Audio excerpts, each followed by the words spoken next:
Mass ഇടിപ്പടം എന്ന് തന്നെ പറയാം. ഇതില് പുള്ളി അഴിഞ്ഞാട ഞാൻ മോഹൻലാൽ ഫാനാണ്. പക്ഷേ കൂട്ടുകാരന്മാരെല്ലാം മമ്മൂക്ക ഫാന്. ഇഷ്ടപ്പെട്ടു. കാരണം പുള്ളി ഇത്രയും പ്രായത്തിൽ പുള്ളി ഇത്രയും കാര്യങ്ങൾ ചെയ്യുന്നില്ലേ, അത് തന്നെ ഭയങ്കര ഒരു സംഭവം തന്നെയായിരുന്നു. പോകുന്നുണ്ട്. അത് തന്നെ കഴിഞ്ഞ മൂവി ഭ്രമയുഗം ഒരു ഫിക്ഷണൽ ടൈപ്പ് ഓഫ് മൂവി ആയിരുന്നു. അതിനുശേഷം ഒരു മാസ് എന്റർടൈനറുമായിട്ട് കുറേ നാൾക്ക് ശേഷമാണ് മമ്മൂക്ക വരുന്നത് ടർബോയിലൂടെ. അപ്പോൾ ഈ ഒരു മൂവീൻ്റെ കംപ്ലീറ്റ് ലുക്ക് ആണെങ്കിലും എല്ലാത്തിലും ഭയങ്കര ഒരു ചേഞ്ച് നമുക്ക് കാണാനായിട്ട് കഴിയുന്നുണ്ട്. ആ ഒരു ഭ്രമയുഗം എന്ന് പറയുന്ന ആ ഒരു ഫിക്ഷണൽ മൂവിയിൽ നിന്നും ഈ ടർബോ എന്ന് പറയുന്ന ഒരു മാസ് എന്റർടൈനർ മൂവിയിലേക്ക് വരുമ്പോൾ ഉള്ള മമ്മൂക്കയുടെ ആ ഒരു ട്രാൻസിഷനെ പറ്റി എന്താ പറയുക? ഭ്രമയുഗം എന്ന് പറയുമ്പോൾ അതൊരു നമുക്ക് ഫിക്ഷണലായിട്ടുള്ള കഥാപാത്രമാണല്ലോ. പക്ഷേ ഇതെന്ന് പറയുമ്പോൾ പണ്ട് മുതലേ നമ്മൾ കണ്ടുവരുന്ന മമ്മൂക്ക മാസ് എൻ്റർടൈനർ, നമ്മൾ തുറുപ്പുകുലാൻ ലുക്സൊക്കെ വെച്ച് നോക്കിയാൽ ഒരു മാസ് ഇടിപ്പടം എന്ന് തന്നെ പറയാം. വ്യത്യാസം എന്ന് പറയുമ്പോൾ മറ്റേതിൽ മമ്മൂക്ക ഒരുപാട് പുള്ളിയുടെ ആക്ടിങ് മികവുകളെല്ലാം കാണിച്ചിട്ടുണ്ട് ഭ്രമയുഗത്തിൽ. ഇതിൽ പുള്ളി അഴിഞ്ഞാടാനാണ് ഒരു നല്ലൊരു ഇപ്പം എത്ര വലിയ ആക്ഷൻ മൂവി ആണെന്ന് പറഞ്ഞിട്ടുണ്ടെങ്കിൽ ഒരു സ്റ്റോറി ബേസ് ഇല്ല എങ്കിൽ അതെല്ലാം തകർന്നു പോകും. അപ്പം ഒരു സിനിമയ്ക്ക് ആവശ്യം ഒരു സ്റ്റോറി ബേസ് ആണ്. ആ സ്റ്റോറി ബേസ് അടിയിൽ പോയാൽ പടം അടിയിൽ പോകുന്ന പോലെയാണ്. ഒരു ആക്ഷൻ മാത്രം പോരാ ഒരു പടത്തിന്. ഇപ്പം ടർബോയ്ക്ക് പോലും ഒരു ആക്ഷൻ മാത്രം പോരാ, ഒരു നല്ലൊരു സ്റ്റോറി ലൈൻ കൂടെ ഉണ്ടെങ്കിലാണ് പടം കുറച്ചുകൂടെ വർക്കൗട്ട് ആവത്തുള്ളൂ. ഇതിനെങ്ങനെ എഴുതി വെച്ചു, അതെങ്ങനെ വൈശാഖ സിനിമയാക്കി മമ്മൂക്ക ഇങ്ങനെ അത് തകർത്ത് അഭിനയിച്ചു. നമുക്ക് എന്തായാലും തകർത്തില്ല, അത് ഉറപ്പായിട്ട് തകർക്കുമല്ലോ. ഇപ്പം കഴിഞ്ഞൊരു മൂവി വെച്ച് നോക്കുകയാണെങ്കിൽ മമ്മൂക്കയുടെ കഴിഞ്ഞ മൂവി ഒരു ഫിക്ഷണൽ ടൈപ്പ് ഓഫ് ഭ്രമയുഗം ആ മൂവി ആയിരുന്നു. അതിനുശേഷം ഒരു മാസ് എന്റർടൈനർ ആയിട്ടാണ് ടർബോയുമായിട്ട് മമ്മൂക്ക വരുന്നത്. അപ്പം മമ്മൂക്കയുടെ ആ ഒരു ട്രാൻസിഷനെ പറ്റി എന്താ പറയാനുള്ളത്? ട്രാൻസിഷൻ വെച്ച് പറയാൻ അങ്ങനെയൊക്കെ ചോദിച്ചാൽ പറയാൻ ഇങ്ങനെ മമ്മൂക്ക നമുക്കറിയാമല്ലോ, എത്ര വർഷത്തെ കാലയളവ് ചെയ്ത റോള് അറിയാമല്ലോ.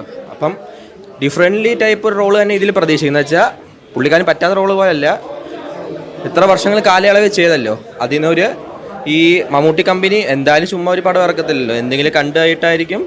ഫാൻ ഷോ എനിക്ക് തോന്നുന്നു ഭീഷ്മപർവമാണെന്ന് തോന്നുന്നു ഇതിനേക്കാളും കുറച്ചുകൂടെ ചിയറിപ്പിംഗ് ആയിട്ടുള്ള ഫാൻ ഷോ ഭീഷ്മപർവത്തിന്. അതിനുശേഷം ഇപ്പം ഇതിനാണ് ഇപ്പം ഈ മഴയൊക്കെ ആയതുകൊണ്ടാണെന്ന് തോന്നുന്നു ഇപ്പം പ്രതിസന്ധിയായിട്ട് നിൽക്കുവാണ്.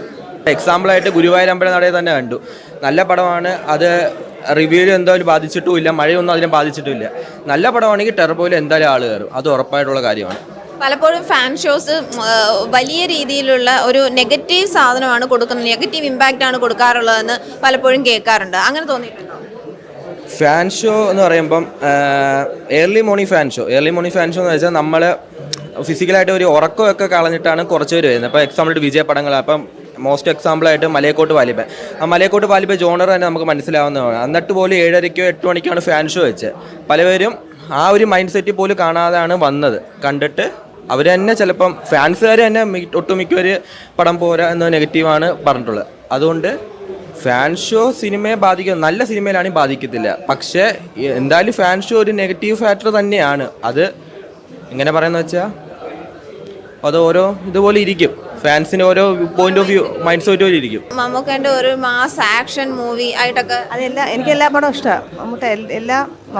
കുടുംബത്തോടെ മമ്മൂട്ടി ഫാനാണ്. മമ്മൂക്കയുടെ എല്ലാ പടവും കാണാം. എല്ലാ പടവും തിയേറ്ററിൽ തന്നെ വന്ന് കാണാം. തിയേറ്ററിൽ തന്നെ കാണും. കൊച്ചിലെ പോലെ അങ്ങനെ കൊച്ചുപോലെ മമ്മൂട്ടിയുടെ എല്ലാ മിക്ക പടങ്ങളും കണ്ടിട്ടുള്ള. ടർബോ ഭയങ്കര ഒരു ഹിറ്റായിട്ട് മാറുമെന്ന് പ്രതീക്ഷിക്കുന്നു. എങ്ങനെയുണ്ട്? കുറേ വർഷങ്ങൾക്ക് ശേഷമാണ് ഒരു ഫാൻ ഷോ മമ്മൂക്കയ്ക്ക് വേണ്ടിയിട്ട് നടത്തുന്നത്. അപ്പം ആ ഒരു ഫാൻ ഷോയിൽ പങ്കെടുക്കാനായിട്ട് വന്നിട്ടുണ്ട്. എങ്ങനെ ഫാൻ ഷോയെ നോക്കി? ഫാൻ ഷോ സത്യം പറഞ്ഞാൽ ഞാൻ മോഹൻലാൽ ഫാനാണ്. പക്ഷേ കൂട്ടുകാരന്മാരെല്ലാം മമ്മൂക്ക ഫാനും. അങ്ങനെ ഫാൻസ് പരമായിട്ടുള്ള നല്ല എല്ലാ ഷോയും കാണാറുള്ളതാണ്. മമ്മൂക്കയുടെ ലാലിൻ്റെ എല്ലാം ഫസ്റ്റ് ഷോ കാണാറുള്ളത്. മമ്മൂക്ക ഫാനാണോ? മമ്മൂക്ക ഫാനല്ല, ഞാൻ ആരുടെ ഫാനല്ല. ഓരോരുത്തരെയും അഭിനയമില്ലേ. ഓക്കെ, ഫാൻ ഷോയിലാണ് വന്നേക്കുന്നത്. ഫാൻ ഷോയിൽ പങ്കെടുക്കാനല്ലേ വന്നത്? അല്ല പിന്നെ അല്ല, വെറുതെ പടം കാണുമെന്നുള്ളത്. വെറുതെ പടം കണ്ടിട്ട് വന്ന്. നോർമലി മമ്മൂക്കയുടെ ആക്ടിങ്ങിനെ പറ്റി എന്താ പറയാനുള്ളത്? ഭേദമാണ്. ആരെ വെച്ച് കമ്പയർ ചെയ്യുക? മറ്റുള്ള ആളുകളെ അപേക്ഷിച്ച് ഭേദം. എങ്ങനെയുണ്ട്? എന്താ തോന്നുന്നു? മമ്മൂക്ക എങ്ങനെയുണ്ട്? പൊളിയാണ്. ഓക്കെ, കഴിഞ്ഞ മമ്മൂക്കന്റെ പടങ്ങളൊക്കെ വെച്ച് നോക്കുമ്പോഴത്തേക്കും ഈ ഒരു ടർബോ ഒരു മാസ് എന്റർടൈനർ ആയിരിക്കുന്നു വരുന്നുണ്ടോ? മമ്മൂക്ക ഫാനാണോ? ആണ്. മമ്മൂക്കയുടെ കഴിഞ്ഞ പടത്തിനെക്കാട്ടിലും ഒരു ഇമ്പാക്ട് ടർബോയ്ക്ക് ഉണ്ടാക്കാൻ പറ്റുമെന്ന് തോന്നുന്നുണ്ടോ? മമ്മൂട്ടിയുടെ കഴിഞ്ഞ പടം എന്ന് പറയുന്നത് ഒരു എന്താ ഒരു സ്ലോ ഫേസ് അങ്ങനത്തെ ഒരു അതിലും കൂടുതൽ എന്തായാലും ലാസ്റ്റ് ഫാൻസ് ബേസ്ഡ് ആയിട്ടുള്ള ഒരു പടം ഇറങ്ങിയ കണ്ണൂർ സ്ക്വാഡ് ആയിരുന്നല്ലോ. അതിനുശേഷം മമ്മൂക്കയുടെ ഒരു ആഘോഷിക്കാൻ പറ്റിയ പടമാണെന്നാണ് വിശ്വാസം.